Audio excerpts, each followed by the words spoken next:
mismo po sisingilin siya, no, bakit? Sabi ko nga sa kanya. Sagot ko yun, sabi niya, si Angie, ano to, Ana ba yun? Ana. Okay naman si Daisy.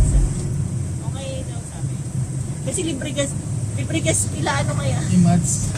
Nakakalibre gas siya, di ba? Saan? Baka may CR sila dito. Siguro niya. Sa mga gagawin niya ng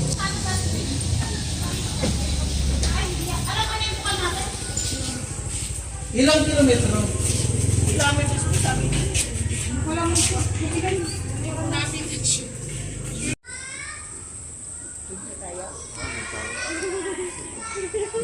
Picture na ano? Picture girls. Na-picture ko. Pero yung ang mga bata pag naglaro dyan. Oo. Tapos yung babagsakan, cemented. Huwag ka dyan masyado. Baka may lumot. No? Parang gawin natin mas project siya. So, kung ano natin, di ba? Yan, mas area. Balon po siya. Pagka umuulan po, yung may tubo po siya na diretso dyan, bumabagsak yung tubig. Kaya lang, hindi magamit.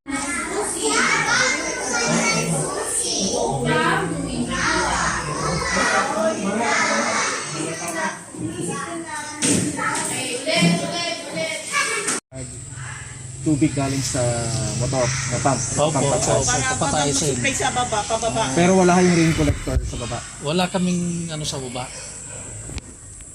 Itong sa ano, sarado po sa may collector na outlet. Ito. Dito na po. Pero may labasan sa wala. Laman na siya. Hindi pa siya ako konektohan daw. Wala pa. Yung dati pong ginagamit niyan. Ang nangyari, Pero baka may ahas ah.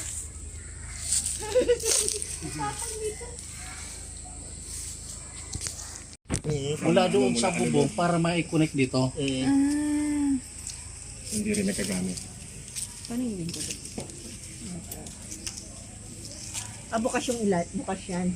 Bukas po ang ibabaw niyan.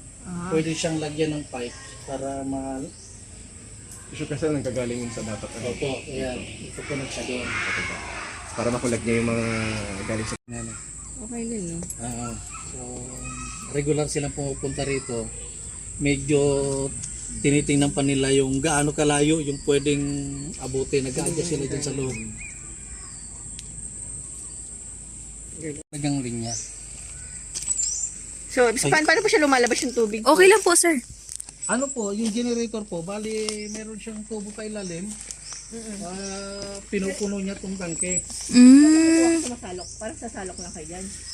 Ngayon, hindi namin nagagamit. Wala kasing line. Oo. So, kailangan yung may wash talaga, di ba? Yung may wash na para bang dito bubuksin dito na may ano. pinaka-lowest Yun nga. entrance pa sila kumuha ng tubig. Bugas na sila. Opo. Yung ano. Sabi ko dito sa mga teachers, ang dami nating mga tangke. Pero wala tayong tubig. Wash area, ganyan, wala. Kasi walang hose na pagdadaluyan nga ng tubig. Bukod doon, dapat may mga rain collector kami. Oo. Kulang din kami sa mga pabili ng PVC para ma-connect siya doon sa tangke. So yun ang ano namin. Pero with regards doon sa mga tangke talaga, sufficient kami sa mga tangke ng tubig. Ang kulang kami, walang yung linya. Para distribution nga, di ba? Distribution, di ba?